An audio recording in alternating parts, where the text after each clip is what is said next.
Assalamualaikum warahmatullahi wabarakatuh. Pada kesempatan kali ini saya akan mempresentasikan materi tentang data, informasi, sistem informasi, dan sistem informasi geografis. Materi ini sangat penting sebagai dasar dalam memahami bagaimana data diolah menjadi informasi, khususnya dalam bidang teknik sipil dan geospasial. Sebelum itu, perkenalkan nama saya Putri Anggraini dari kelas 4 PJJA dengan NIM 062440111843 dan mata kuliah ini diampu oleh Ibu Sri Reski Artini, Sarjana Teknik Magister Engineering. Data dan informasi. Data itu merupakan sekumpulan fakta mentah yang belum memiliki arti. Sedangkan informasi adalah data yang telah diolah, sehingga memiliki makna dan dapat digunakan oleh pengguna, terutama dalam pengambilan keputusan.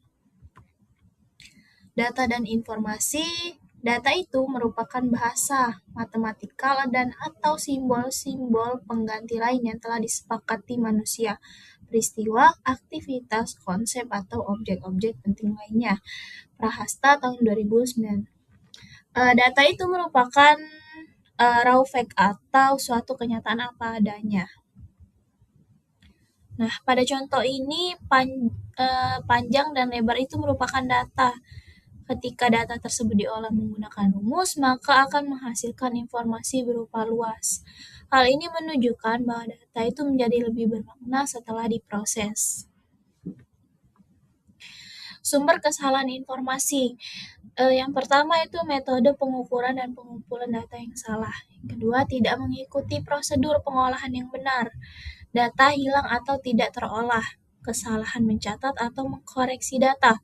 Kesalahan dalam prosedur pengolahan atau pemrograman komputer. Dan yang terakhir itu kesalahan yang disengaja. Relasi umum antara data dan informasi, input, processing, output, dan umpan baliknya. Data itu diproses melalui tahapan input, kemudian diolah dalam proses dan menghasilkan output informasi. Selanjutnya, informasi tersebut dapat digunakan sebagai umpan balik untuk memperbaiki proses berikutnya. Ini siklus data dan informasi. Siklus data itu menunjukkan bahwa data akan terus diproses menjadi informasi, kemudian digunakan dalam pengambilan keputusan, dan menghasilkan data baru yang akan diolah kembali secara berkelanjutan. Data geografis ini terdiri dari dua jenis, yaitu data spasial dan data atribut. Data spasial itu berkaitan dengan lokasi atau posisi suatu objek, sedangkan data atribut memberikan informasi tambahan mengenai objek tersebut. Nah, sistem adalah kumpulan komponen yang saling berhubungan dan bekerja sama untuk mencapai suatu tujuan tertentu. Jadi setiap komponen itu memiliki peran masing-masing dalam sistem tersebut. Suatu sistem atau gabungan manusia mesin yang terpadu. Sistem informasi itu adalah suatu sistem atau gabungan manusia mesin yang terpadu untuk menyajikan informasi guna mendukung fungsi operasi, manajemen, dan pengambilan keputusan dalam organisasi. Sekumpulan komponen-komponen yang saling berhubungan dan bekerja sama untuk mengumpulkan, memproses, menyimpan, dan mendistribusikan informasi terkait untuk mendukung proses pengambilan keputusan, koordinasi, dan pengendalian. Tujuan dan aktivitas sistem informasi.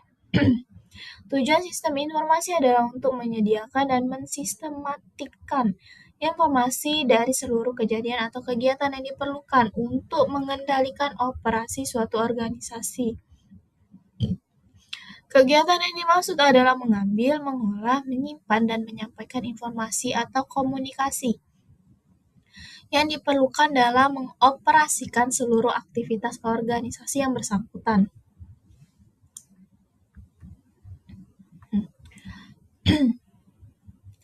Sistem informasi itu ada yang berbasis komputer dan ada yang tidak berbasis komputer. Jadi awalnya itu tidak berbasis komputer, karena dia tidak mudah untuk dikendalikan. Dan tidak semua sistem informasi itu siap untuk segera diadaptasikan dengan sistem komputer. Karena jumlah sistem informasi yang cukup banyak, dana yang sangat terbatas, kompleksitas yang relatif rendah, jumlah pengguna sistem informasi yang relatif rendah, dan terakhir itu cenderung tetap mempertahankan tenaga manusia dan alasan lainnya.